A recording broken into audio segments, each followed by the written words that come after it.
البتہ اسی ملاقات کی جو تصویر جاری ہوئی اس پر آصف علی زرداری کا مذاق ضرور بن گیا ہے۔ بہرحال اب بات کرتے ہیں کہ چودھری پرویز الہی کو وزیر اعلیٰ پنجاب بنانے کا معاملہ کیا ہے اور ایک طاقتور شخصیت نے تحریک عدم اعتماد کے متعلق کیا انکشافات کیے ہیں۔ اب یہ ایک ایسی شخصیت ہے جس کو سب سے بڑا ٹاسک دیا گیا تھا کہ یہ شخصیت براہ راست پاکستان کے فیصلہ ساز حلقوں اور پاکستان کی طاقتور حلقوں، جس کو اسٹیبلشمنٹ بھی کہتے ہیں، ایک بہت ہی اہم الفاظ میں ہم آپ کو بتائیں تو فوج کے انتہائی قریب ہے یہ شخصیت، اور اس شخصیت نے تحریک عدم اعتماد کے معاملے پر انٹیلیجنس رپورٹ اکٹھی کرنے کا ایک پورا نیٹ ورک یعنی ایک پورا جال بچھایا تھا، کیونکہ اس شخصیت کو ایک ٹاسک دیا گیا تھا اور آپ اس شخصیت کے ساتھ انٹیلیجنس معلومات کی صورت میں بڑے دھماکہ خیز نکات سامنے آئے ہیں۔ اس شخصیت نے ایک انکشاف تو یہ کیا ہے کہ تحریک انصاف کے 4 مزید ارکان جن کے اوپر اپوزیشن کی جانب سے ہاتھ ڈالا گیا، ان 4 ارکان کا تعلق جنوبی پنجاب سے بتایا گیا ہے۔ ان 4 ارکان کے نام اس شخصیت کے پاس آ چکے ہیں۔ ان 4 ارکان سے نون لیگ نے رابطہ کیا اور یہ 4 ارکان جو ہیں ان کا تعلق ایک ہی سیاسی گروپ سے بتایا جاتا ہے۔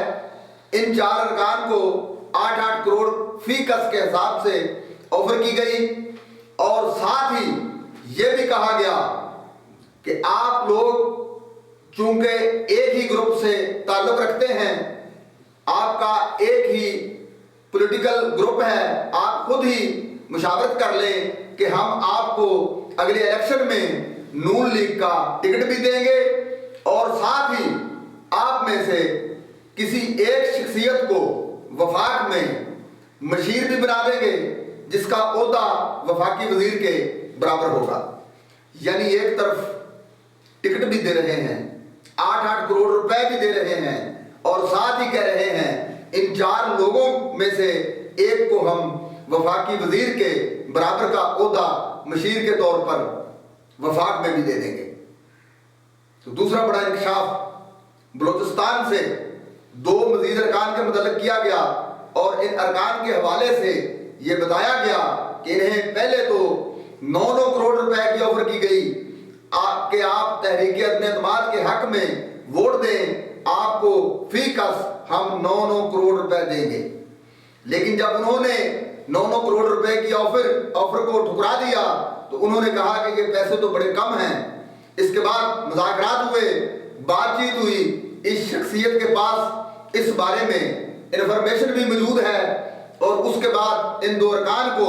13 کروڑ روپے آفر کیے گئے اور یہ بھی کہا گیا کہ تحریک عدم اعتماد کے کامیاب ہونے کے بعد اگلے سیٹ اپ میں ہم آپ کو مراعات بھی دیں گے اور بلوچستان عوامی پارٹی کے جو ارکان ہیں ان کو براہ راست آصف علی زرداری نے خریدنے کی کوشش کی، کیونکہ بلوچستان میں آصف علی زرداری کی جو خرید و فروخت ہے یہ پہلے بھی مشہور رہی ہے۔ جو مسلم لیگ نون کی مخلوط حکومت تھی وہاں پر وہ بھی آصف علی زرداری نے خرید و فروخت کے ذریعے ہی کرائی تھی، اور پھر یوسف رضا گیلانی کو جو سینیٹر بنوایا تھا قومی اسمبلی سے، اس میں بھی بلوچستان سے آصف علی زرداری نے خرید و فروخت کی تھی اور یوسف رضا گیلانی کو سینٹ میں اپوزیشن لیڈر بھی بلوچستان کی جماعتوں کی حمایت سے بنوایا تھا۔ آصف علی زرداری کی جانب سے اب اس شخصیت کا دوسرا جو انکشاف ہے یہ اپوزیشن کے 3 پراسرار کرداروں کے متعلق تھا اور ان 3 کرداروں کو جنوبی پنجاب اور بلوچستان میں حکومتی ارکان کو خریدنے کا ٹاسک دیا گیا تھا۔ اب جو انٹیلیجنس رپورٹ آئی ہے اس انٹیلیجنس رپورٹ میں ان 3 کرداروں کے نام بھی آ گئے ہیں، یعنی جنہیں یہ ٹاسک دیا گیا تھا کہ انہوں نے یہ خریداری کرنی ہے اور ان میں ایک کردار وہ بھی ہے جس کے متعلق یہ انکشاف ہوا ہے کہ یوسف رضا گیلانی کا جو سینٹ کا الیکشن تھا اس میں جو ووٹ خریدے گئے تھے، ان ووٹوں کی خریداری میں اس کردار کا بہت ہی اہم رول تھا۔ اسی وجہ سے یوسف رضا گیلانی سینٹ میں ایک اپسٹ شکست دینے میں کامیاب ہو گئے تھے حفیظ شیخ صاحب کو، اور اس کی خرید و فروخت کرنے کی جو قابلیت ہے، اسی کے باعث اب دوبارہ اس کو ٹاسک دیا گیا کہ جس طرح کی خرید و فروخت آپ نے پہلے کی تھی، اب دوبارہ تحریک عدم اعتماد کے حوالے سے بھی وہی خرید و فروخت کریں۔ اس شخصیت کا تیسرا انکشاف یہ تھا کہ اپوزیشن کی خرید و فروخت کے متعلق 2 انٹیلیجنس رپورٹس جو ہیں یہ براہ راست وزیر اعظم عمران خان کے پاس ان کے آفس میں آ گئی ہیں اور ان کی ٹیبل تک پہنچا دی گئی ہیں، اور اس شخصیت نے یہ الفاظ استعمال کیے کہ عمران خان کوئی چوچا نہیں ہے۔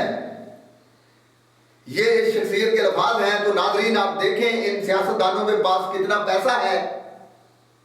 ایک ووٹ کے لیے 13 کروڑ روپے کی آفریں کی جا رہی ہیں، اور ساتھ ہی ساتھ وزارتیں دینے کا وعدہ بھی کیا جا رہا ہے۔ آپ خود دیکھ لیں کہ ملک قرضوں میں ڈوبا ہوا ہے، مہنگائی نے غریب آدمی کے منہ سے نوالا چھین لیا ہے، اور دوسری طرف اسمبلی میں ایک ووٹ خریدنے کے لیے کروڑوں روپے آفر کیے جا رہے ہیں۔ تو میرے پیارے پاکستانی بھائیوں،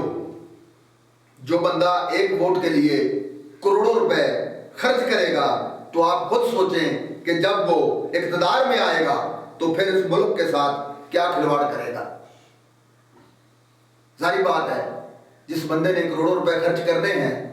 تو اگر وہ اتنے پیسے خرچ کر کے اقتدار میں آتا ہے تو 1 لاکھ یا 2 لاکھ کی سیلری سے اس کا کیا بنے گا؟ یہ کرپٹ لوگوں کا معاملہ ہے سارا۔ اپنی قیمتی رائے سے ہمیں ضرور نوازیے گا۔ اب ہمیں اجازت دیجیے اور دیکھتے رہیے آئی جی نیوز۔